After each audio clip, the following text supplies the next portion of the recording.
The 9 Signs of Moses. Scholars have taken from the Quran 9 signs. 1. Turning of Moses' staff into a serpent. 2. Coming out white by putting his hand into his pocket, shining hand when it was drawn out of the armpit.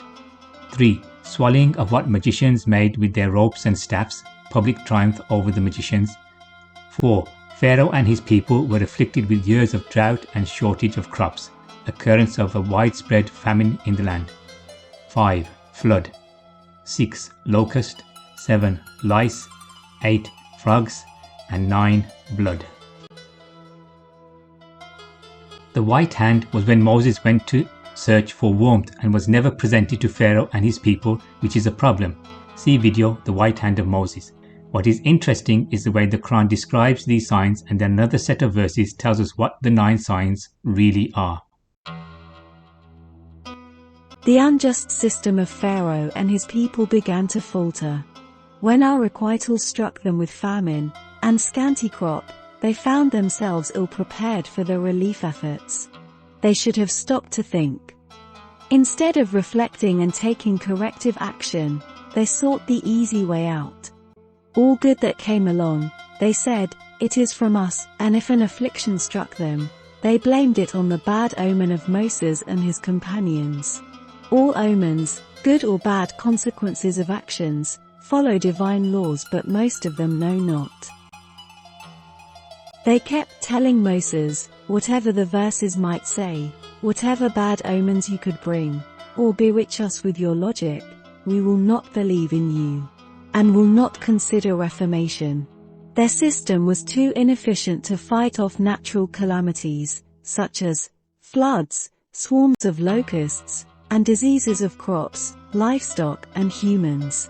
These were open signs for them to wake up to reform.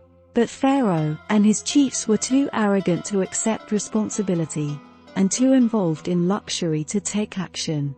They were guilty of misrule. The irrational Egyptians continued to remain sunken in superstition.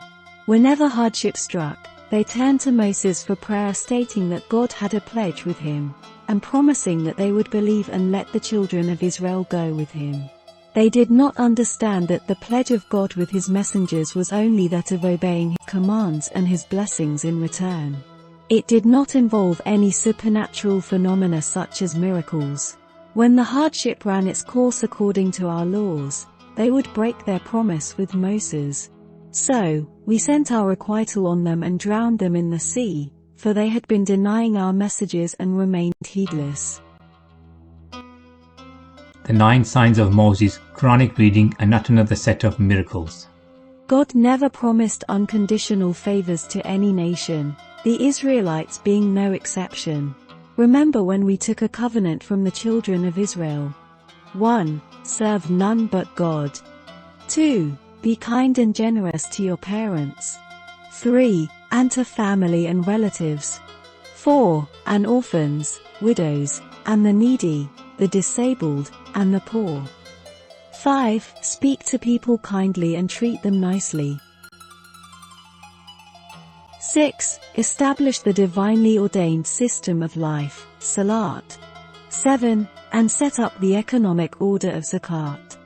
Then you slid back, except a few of you. And you turn away from these commandments even now. Remember that we accepted your solemn pledge that you would. 8. Desist from mutual bloodshed. 9. And from evicting your own people from your homes and townships. This is what you agreed to, and you were witnesses to it. So the signs Allah wants us to get from the Moses story is not the Bible exaggerated plagues, etc., some of which were relevant for the self-inflicted harm that happened to the Egyptians due to their wrong acts and beliefs, but the 9 signs of social justice we are all supposed to uphold for eternity. The Quran Unchained.